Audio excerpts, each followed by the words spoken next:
Hey everybody, it's Bolsha here, back with another Pathfinder Wrath of the Righteous build video.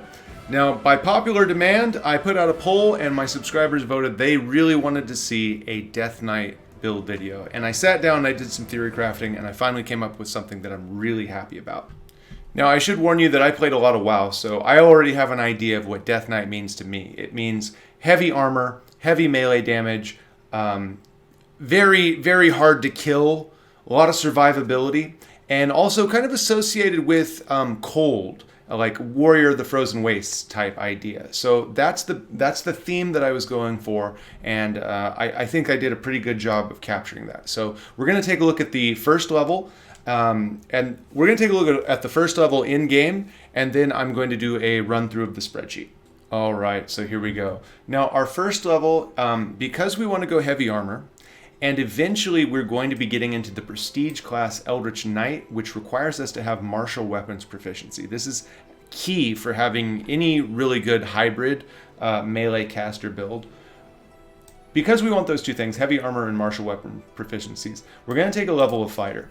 And if we're going to take a level of fighter, you know what? I'm going to take 3, and I'm going to go Mutation Warrior, and I'm going to pick up Mutagen. I'm going to pick up that nice strength bonus, natural armor, to improve my survivability, to make this guy an absolute melee beast. Now, you might be wondering, well, like, wow, 3 levels of fighter just to start with? Like, that's going to really impede our spellcasting. And it kind of is, but most hybrid melee caster builds are really weak in the beginning, because you start as a spellcaster and you've got to build up to get to the good prestige classes that actually make you tough.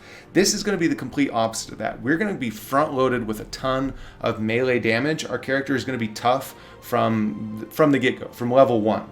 And his spellcasting is going to get caught up later when we do the Mythic Spellbook Merge, which I'll describe in more detail when we get to the spreadsheet. Okay, so we're going to start with a level of Mutation Warrior.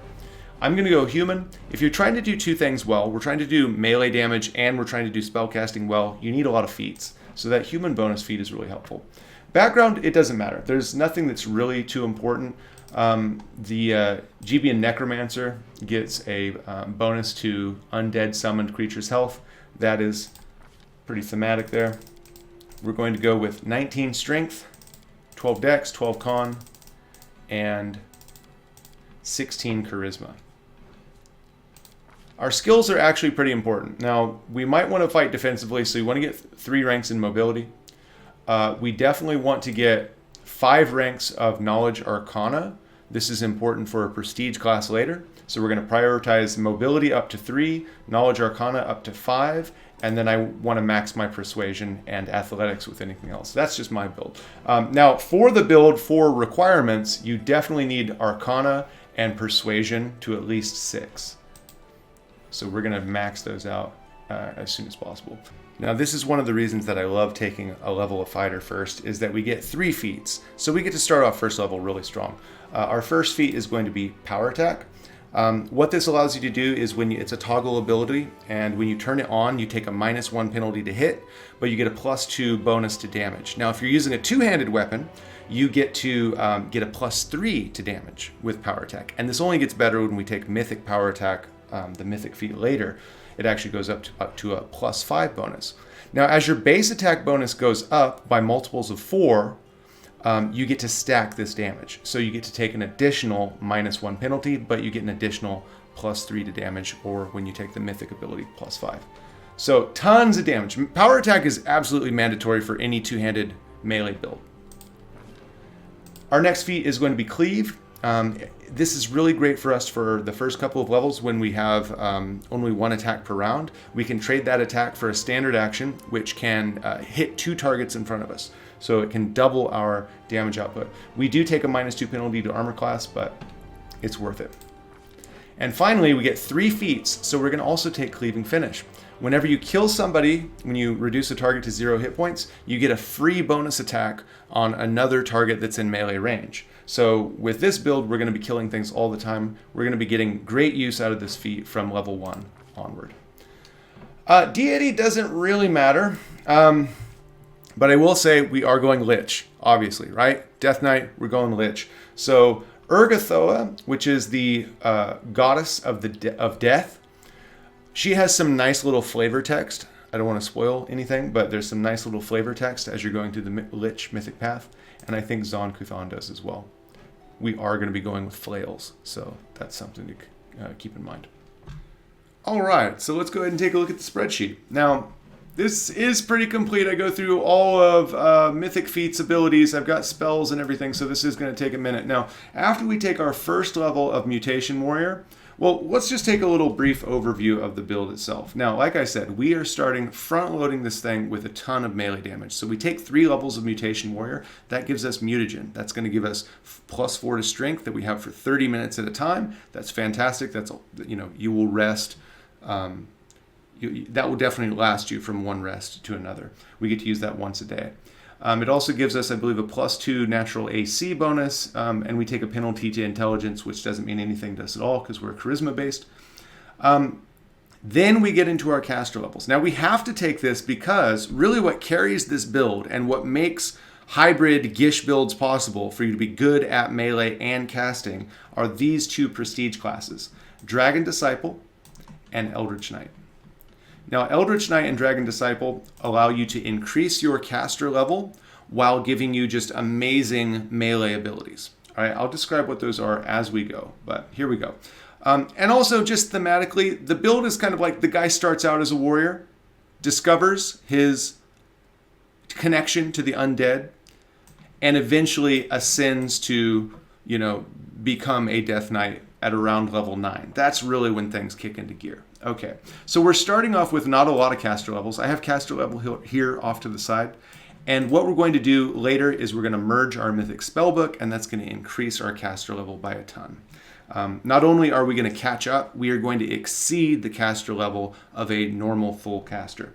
All right, so here we go. 3 levels of Mutation Warrior. Our next feat is going to be Weapon Focus Heavy Flail. Now, a couple reasons. I'm going to justify the heavy flail. Number 1, it's a great weapon. It's got an expanded crit range. It does good damage. There are a ton of good flails in the game. Starting from the first chapter onward, there's a smooth progression of really good flails. I mean, look at this. I'll just pull this over real quick.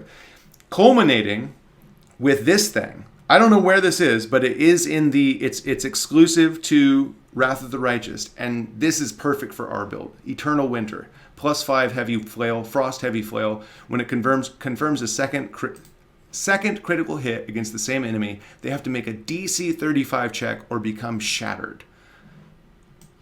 Awesome. Perfect for this build.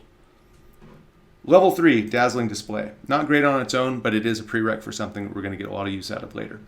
At level 4, we take our first level in Cross-Blooded Sorcerer. Now, Cross-Blooded because, number 1, we want Draconic Bloodline to be able to get into Dragon Disciple. That's a prerequisite. And Cross-Blooded, we also want to get that Undead Bloodline.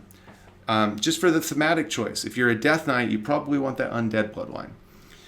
If you really wanted to turn this into more of a blasting build with spell damage, you might want to go with Elemental Water here, but I'm not gonna talk too much about that. We're gonna focus on being the really tough melee character. So we're gonna go with Undead Bloodline. We get a bonus feat. It has to be a magic feat, so we take Spell Penetration. At level 5, we get another level of Cross-Blooded Sorcerer, and we're going to take Outflank for our level 5 feat. At about this time, we get Mythic Rank 1, and I'm going to take Abundant Casting just so we get some more use out of these Cross-Blooded levels here. So at this point in the game, you have first level spells, and you're probably going to be casting things like Shield, Enlarge, maybe Expeditious Retreat, but for the most part, Shield and Enlarge. And those are really great spells, so we want to get more of those. You could also go with something like Unrelenting Assault here if you wanted to bump this up. But we really need this later because when we get the good stuff, the 6th level spells, the high level spells, this is a prerequisite for that. So we kind of want to get this rolling early. All right, moving on. Now, once we've taken a couple of levels of Sorcerer and we have our Knowledge Arcana up to 5, we can now get into Dragon Disciple. And Dragon Disciple is a really awesome prestige class.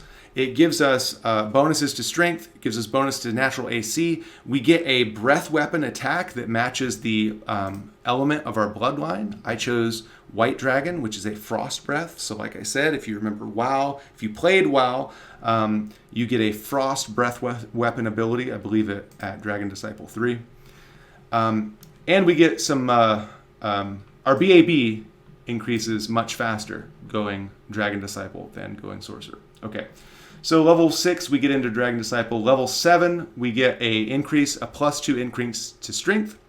We get a bonus feat that we're going to take Intimidating Prowess. Now at this point you need to have 6 in Persuasion. And now we're going to take Cornagon Smash. Okay, so what does this do? I should have probably explained all of these feats, actually. I think I will. I'll go back and do that, but I'm going to explain this row right here, or this cell. So Cornagon Smash, when you have Power Attack active, which is going to be all the time for us, you get to make free intimidation checks every time you make an attack. Now with us, because we have high Persuasion, high Charisma, and now with Intimidating Prowess, which allows us to add our massive Strength bonus to intimidation checks, basically what this means is every enemy that we hit from now on is going to be shaken.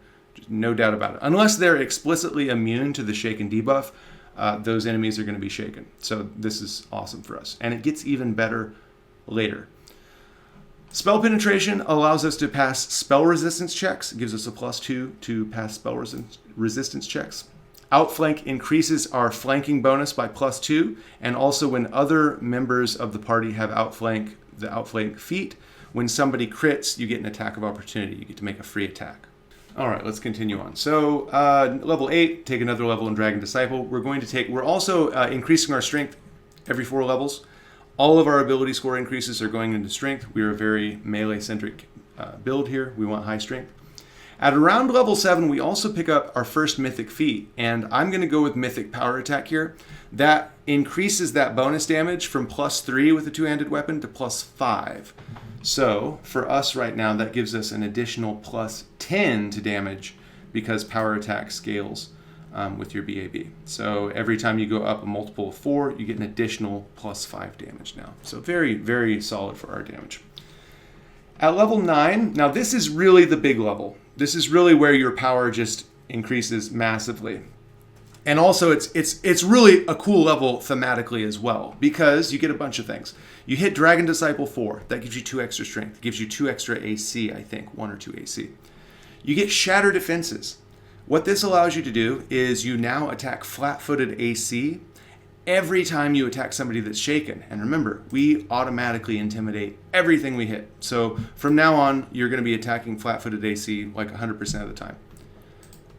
We also get, around level 9, we get to hit Mythic Rank 3, which is where you actually choose your Mythic Path. And we're, of course, going to choose Lich. We also get a Mythic Power. And we're going to take Bloodline Ascendance. That allows us to take our level 20 Sorcerer ability, which is right here. It's called One of Us. And at level 20, we get your form begins to rot, and undead see you as one of them. You gain immunity to cold, paralysis, and sleep. You get untyped DR5. Now, if you watched my Meat Shield video, you know how good that is.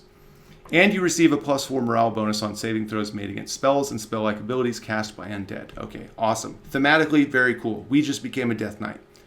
We also, since we chose Lich, we get to choose a Lich power. So we're choosing Indestructible Bones. Again, we're going for that unrelenting, unstoppable Death Knight character. So in one level, we picked up 15 damage reduction. Every time somebody hits us with a melee or ranged attack, it is reduced by 15. That's huge. We get DR10, and whenever an enemy lands an attack on you, they get a -2 penalty to attack.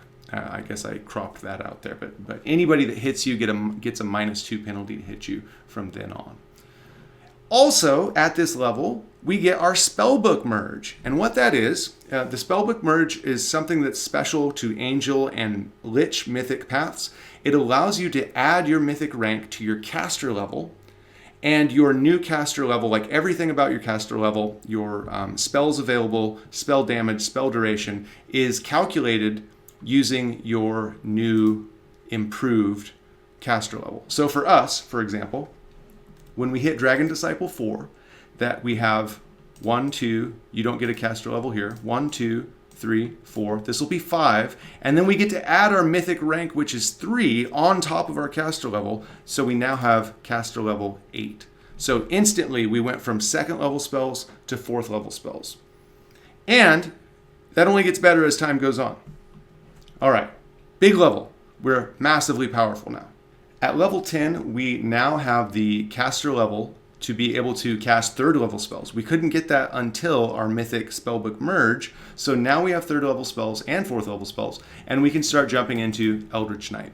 Now, Eldritch Knight is a full BAB class. What that means is your attack bonus increases by 1 for every level you take. So you can see we have a very high attack bonus. And also, starting at level 2, you get to increase your caster level by 1 every time you level up. So we're doing everything we want, getting better at melee, getting some bonus combat feats, and we're increasing our caster level with every level we take. At level 10, Eldritch Knight, we get a bonus combat feat. We're going to take improved critical with our heavy flail. At level 2, we get... Now, at this point in the game, you probably want to start casting some things in melee. I should point this out. One weakness of this build. Taking Arcane Armor training and later Arcane Armor Mastery, this reduces your Arcane spell failure by 20%. Now, if you're wearing Mithril Full Plate, you have a 25% spell failure chance. So, you actually have a 1 in 20 chance every time you cast a spell while you're in armor of it failing. Yes, we could go 3 levels of Hell Knight Signifer to be able to cancel that out, but I really didn't want to sacrifice. That's not really a strong class. And personally, this is melee centric. I'm not too worried about fizzling a spell every 1 in 20 times. So we're going with this. Where was I? Level 11, we take Arcane Armor Trainer. This by itself reduces our arcane spell failure by 10%. We also, at around this point, we hit Mythic rank 4. We're going to take improved critical for our Mythic feat. Take another couple levels of Eldritch Knight. We're going to get at level 13, we get Arcane Armor Mastery. This reduces our spell failure chance to by 20%.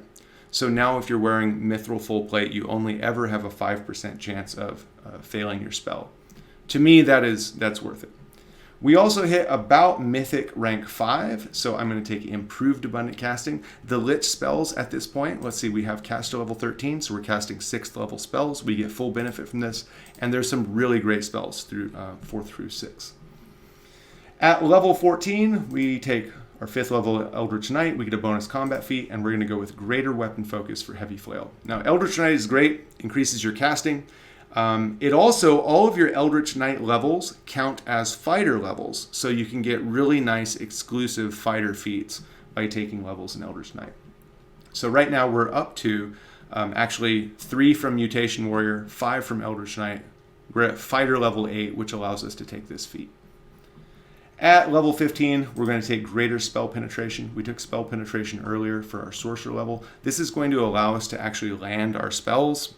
It's going to allow us to pass caster level resistance checks.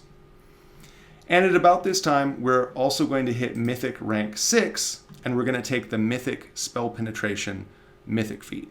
And what this allows us to do is now that we have both, we add our Mythic rank to caster level checks. So at this point, you should never miss when you need to target somebody with an offensive spell. And also, we're not really going to be failing our spell casting that much at all. We're also going to pick up at Mythic rank 6, we get a new Lich power. We're going to take Fear Control. This gives us a flat +4 bonus to hit at all times for all enemies. And if something is frightened or shaken, we get to add a +1 bonus to attack, +1 bonus to damage per Mythic rank. So basically at this point, we get +4 to hit, +6 to damage. Everything we hit is permanently shaken. So you get a lot of use out of Fear Control. More levels of Eldritch Knight at Eldritch Knight 8, level 17. We have pretty much all of the melee feats that we want. We have everything that makes a good melee character good. So we're going to start investing in our spell feats. I'm going to go Spell Focus Evocation. At level 18, we take our 9th level of Eldritch Knight, Weapon Specialization with our Heavy Flail. That's with our bonus combat feat. At about this time, you hit Mythic rank 7. I'm going to take Greater Abundant Casting. Our caster level is 20. That's the maximum that a full caster can reach without merging spellbooks. So we've already caught up. And we also have 9th level spells, so we want to get more of those per day. At level 19, we get Eldritch Knight 10. We're going to take Greater Spell Focus Evocation for our level 19 feat. And at this point, when you crit, with the capstone for the Eldritch Knight Prestige class is when you make a critical hit with your melee weapon, you get to cast an instant cast spell. So we have a ton of great spells. We have 20 first level casting. So our spells are actually going to do a lot of damage, and we get to cast a free one basically every round because we have a pretty high crit weapon with improved critical. And finally, at level 20, we take another level of Mutation Warrior. This is really up to you. If you wanted more caster level, you could go with Sorcerer here. I'm going to go with Mutation Warrior because I want that bonus combat feat, and it also gives us enough fighter levels to take greater weapon specialization, which gives us another +2 damage. I think I explained just about everything there.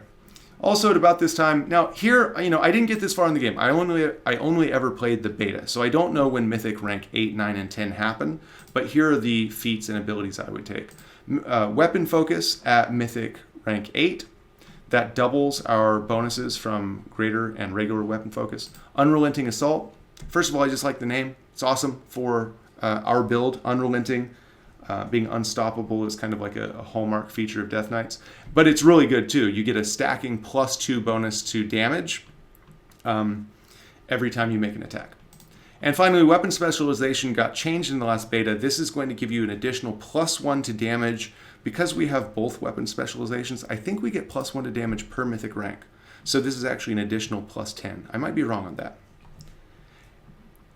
At mythic rank 9, we also get another Lich power, and I would go with Weapon of Death. Lich can enchant items he wears to have the Bane Living property and nullification. So Bane Living makes your weapon +2 better than it actually is, and an additional 2d6 damage per hit. And some other abilities there. So all in all, I really think this hits the mark for the undead character that summons undead, does a lot of frost damage, and fulfills all of your Death Knight needs. Now let's take a look at the spell list, and also I'll mention some points on gear. You can see I've got the hard part here was deciding which mythic feats and abilities to go with because so many are good for this build. So in terms of spells, at first level, you definitely want to prioritize Shield and Enlarge. Shield probably, somebody else can enlarge you, but Shield is a personal spell only. Expeditious Retreat is also good for that reason. You can only cast it on yourself unless you have an Alchemist buffing. At second level, Mirror Image above all. That's a great defensive buff. We want that a lot. Sense Vitals will boost your damage by adding some sneak attack to your attacks. You can't get these 3 from anywhere else. False Life really just fits with the build. You're calling on the powers of undeath to preserve your life. It's perfect. And getting Blur and stats, you can get that from other builds as well. Now, in red is our Lich spells, and I'll just briefly go over them. Some of them are extremely good. Power from Death. When you cast this after a battle and there's a bunch of dead bodies around you, you get a buff. I believe it's +1 to hit, damage, and I think saving throws. I'm not entirely sure, but I know +1 to hit and damage. For every dead body in the area. So, and I believe the limit is 3 + 1 per 5 caster levels. So us getting up to 20, that's going to be a maximum of +7 to hit or damage, and it lasts 1 minute per level. Insane buff, very thematic, really awesome. Now, if you played WoW like me, especially doing arenas, and your Death Knight would heal himself by killing his pet, we got that in the game. Mastery of Flesh. You can target your undead allies and take health from the... Oh no, that's actually consume undead. Mastery of Flesh can basically heal you or harm enemies. Displacement, Haste, Resist Energy. Those are good spells to choose with your Sorcerer spells. At level 4, this is where spells start getting really good. Vampiric Blade heals you every time you make an attack. And I can't remember exactly what the healing is, but it scales with your spellcaster level. At this point, if you can hit something, you're not going to die. You're basically like Blood DK, death striking every single attack. You get healing from every single attack. And we get Consume Undead. When you target an ally undead with this, you can heal yourself. I believe it's maximized to 8 healing per caster level. So you can basically get a full heal on yourself by casting this spell one time. We also pick up Animate Dead. So not only do we get an undead skeletal companion, but now we can also animate for a few rounds per level a little skeleton or a few skeletal champions. I believe it's 1d4 + 2, so 3 to 6 skeletal champions that'll run around with you. Dragon's Breath for Breath of Sindragosa goodness. Get some frost damage out there. Icy Prison.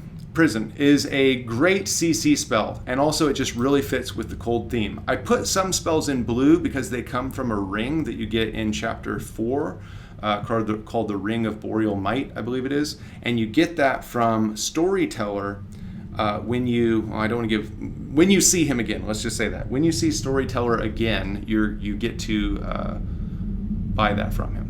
I know that's a little spoilery, but you know, people, I've really had a lot of like panicked messages about where do I get this item? It's pretty late in the game. You buy it from Storyteller. Deny Death is a buff that you put on somebody, and when they would die, they become paralyzed. Repurpose allows you to turn basically any mob. You put it on a mob, it does a little bit of damage over time, and if the mob dies while that spell is active, it turns into an undead minion. So you can really raise an undead army with these lich spells. Bone Shield, +6 shield and +6 shield bonus to AC, and you're immune to critical hits. This is an amazing defensive spell. It lasts for a minute per level. Create undead, get more undead minions. False Grace is like False Life, but way better, and it affects your entire party. Blessing of Unlife gives you undead immunities, and you can cast this on party members. You can cast this on party members and then heal them with Restore Undead. 8th level spells are just really good for just your basic sorcerer spells. Frightful Aspect is a great buff. Sea Mantle gives you +8 to AC. Stack that on top of all of the other AC bonuses we have, and you've got a really tough guy to kill. Polar Ray for damage. That comes from the ring. Mass Icy Prison is probably the best CC spell in the game. And you know what? We're not terrible at casting it. We have good charisma. We invested in spell focus feats, which increase the saving throw, the difficulty class of the saving throw. So it's not the worst thing to get an instant cast crit and pop out a Mass Icy Prison. Mass Icy Prison paralyzes everything. It freezes everything around you in a block of ice, which is awesome. It's like Hungering Cold from WoW. Also, we get Polar Midnight from the ring, which is really cool. You can drop it down on the ground, and it will it basically summons the cold of an Arctic night, and everybody takes damage and ability damage. And I think that's just so cool, the idea of throwing down like Polar Midnight, sky darkens, everybody's freezing people in place, and you just wade through because you're immune to cold from your undead immunities. So anyway, I think that pretty much sums up the build. I hope you guys like it. I hope you have fun playing it. The worst part of making these build videos is that every time I come up with a new build, I want to start over. I definitely think this is better than the Meat Shield build that I'm currently playing. So I don't know if Grishnok is gonna make it all the way through. I might have to restart with this Death Knight build. All right. Hey, if you enjoyed this video, like, comment, subscribe, and I'll see you next time. Bye.